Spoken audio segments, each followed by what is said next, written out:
معاشر المسلمين رحمكم الله، ورد عن النبي صلى الله عليه وسلم أن يوم الجمعة سيد الأيام وعيد المسلمين، وعن السلف الصالح أن الخطبة فيها مكان الركعتين، فإذا صعد الخطيب المنبر وشرع في الخطبة فلا يتكلمن أحدكم، فقد ورد أن رسول الله صلى الله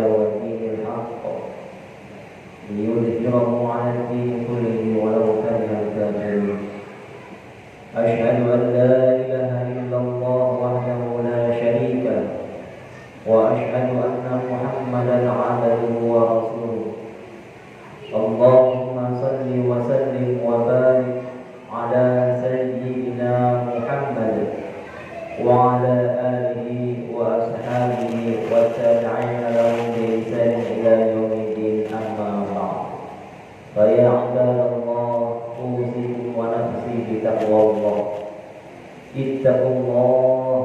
اتقوا الله حق تقاته ولا تموتن إلا وأنتم مسلمون ولتكن منكم أمة يدعون إلى الخير ويأمرون بالمعروف وينهون عن المنكر وأولئك هم المفلحون. Ma'asyiral muslimin, jamaah Jumat rahimakumullah. Di hari yang mulia ini, marilah sama-sama kita memperbarui dan meningkatkan keimanan dan ketakwaan kita kepada Allah Subhanahu wa taala dengan menjalankan seluruh perintah Allah, meninggalkan seluruh larangan-larangan Allah Subhanahu wa taala. Ma'asyiral muslimin, jamaah Jumat rahimakumullah.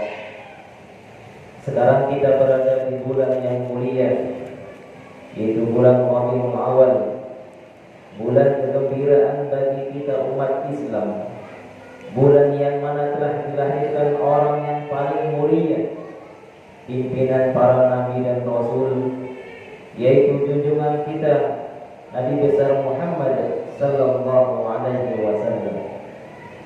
Maka hadirin yang dimuliakan Allah Subhanahu wa taala, sepantasnya lah bagi kita umat Islam untuk bergembira, untuk lebih bergembira lagi melebihi kegembiraan hari ulang tahun kita, hari ulang tahun anak kita, cucu kita, dan hari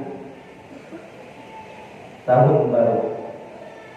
Hadirin dimuliakan Allah Subhanahu wa taala, karena kegembiraan kita terhadap lahirnya, terhadap datangnya Rasulullah sallallahu alaihi wasallam ke dunia ini akan mendatangkan keberkahan-keberkahan, akan mendatangkan kebaikan-kebaikan bagi kita, baik di dunia maupun di akhirat kelak.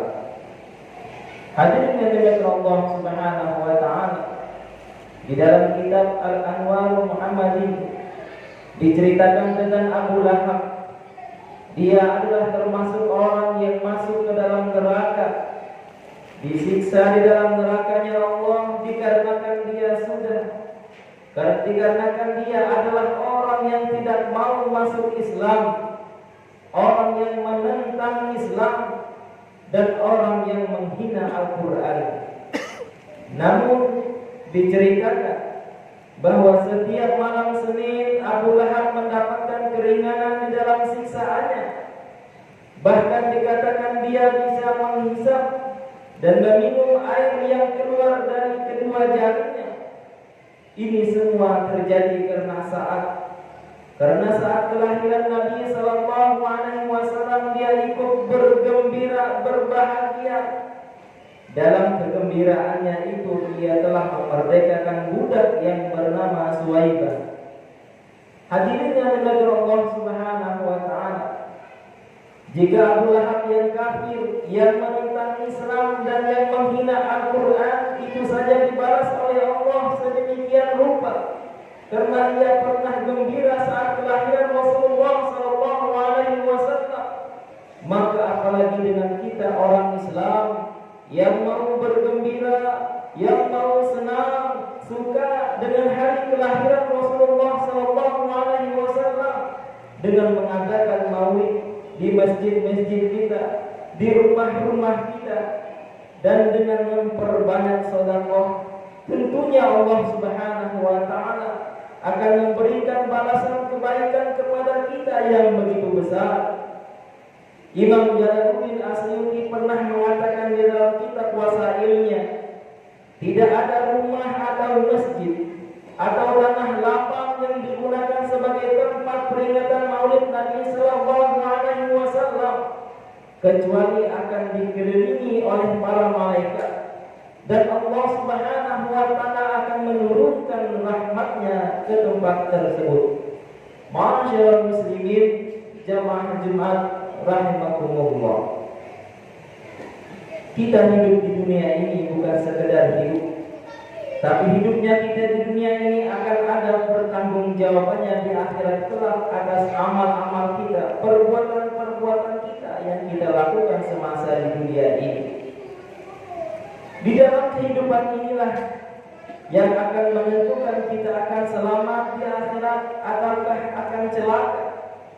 Maka hadirin yang dimuliakan Allah Subhanahu wa taala, dengan lahirnya, dengan datangnya Nabi Muhammad sallallahu alaihi wasallam ke dunia ini, beliau telah menyampaikan, beliau telah menunjukkan mana yang hak dan mana yang batil, mana yang halal dan mana yang haram, mana yang perintah dan mana yang larangan, mana jalan menuju ke surga dan mana jalan yang menuju neraka. Sekarang terserah dari kita masing-masing, mau memilih yang mana dan mau ke mana, ke surgakah ataukah ke neraka. Rasulullah sallallahu alaihi wasallam bersabda, "Kullu ummati yadkhuluna jannata illa man aba." Semua umatku akan masuk ke dalam surga kecuali yang tidak mau. Kila, maka para sahabat bertanya, "Wa man yaba ya Rasulullah?" Siapa yang tidak mau itu ya Rasulullah? Maka Nabi sallallahu alaihi wasallam bersabda, "Man ata'ani dakhala jannah wa man 'asani faqad aba." Barang siapa yang taat kepadaku, maka dia akan masuk ke dalam surga. Dan barang siapa yang tidak taat membangkang kepadaku, maka sungguh dia tidak mau masuk ke dalam surga.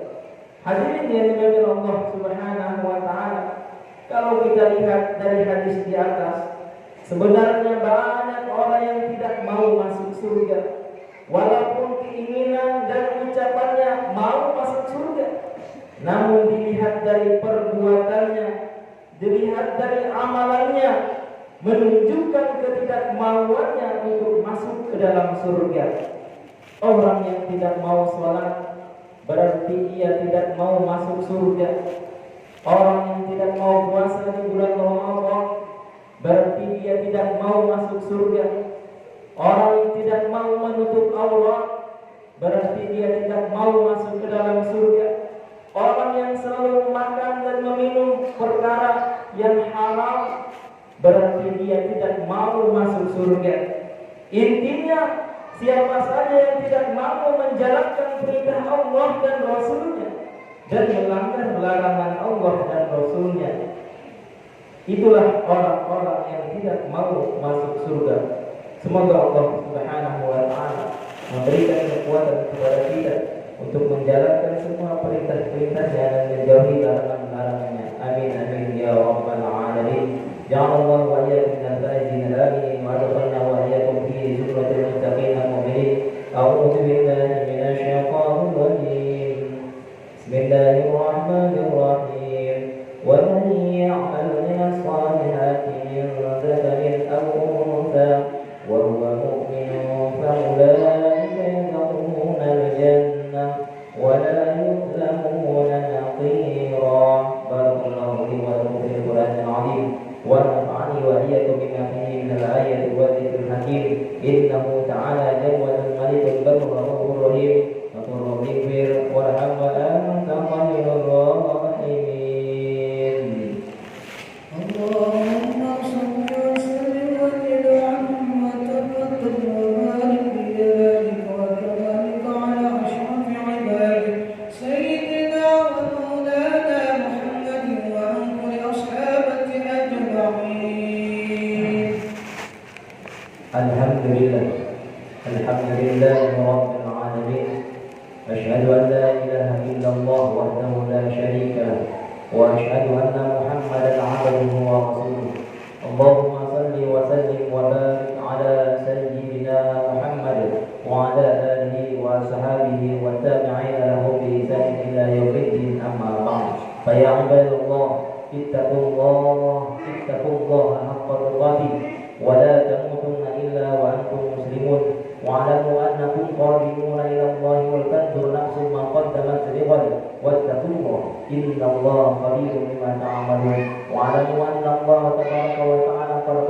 كتابه الكريم فقال قولا كريما إن الله وملائكته يصلون على النبي يا أيها الذين آمنوا صلوا عليه وسلموا تسليما اللهم صل على سيدنا محمد وعلى آل سيدنا محمد وعلى أزواج سيدنا محمد وعلى أزواج سيدنا محمد وعلى أبناء سيدنا محمد وارض اللهم عن خلفائه الأربعة أبي بكر وعمر وعثمان وعلي وسائر أصحاب رسول الله أجمعين وارحمنا معهم بعفوك وكرامك يا أرحم الراحمين اللهم اغفر للمؤمنين والمؤمنات والمسلمين والمسلمات الأحياء منهم والأموات إنك سميع قريب مجيب الدعوات اللهم ردنا ورد المسلمين الذين ضربا جميلا اللهم اجعلنا آمنين بالمعروف فاعلين باقين عن المنكر مجتنبين وعاكفين على حدود قائمين على طاعتك ربنا اغفر لنا ولإخواننا الذين سبقونا بالإيمان ولا تجعل في قلوبنا غلا للذين آمنوا ربنا إنك رؤوف رحيم ربنا آتنا في الدنيا حسنة وفي الآخرة حسنة وقنا عذاب النار عباد الله إن الله يأمر بالعدل والإحسان وإيتاء ذي القربى وينهى عن الفحشاء والمنكر والبغي يعظكم لعلكم تذكرون فاذكروا الله العظيم يذكركم واشكروا على نعمه يزدكم ولذكر الله أكبر والله يعلم ما تصنعون.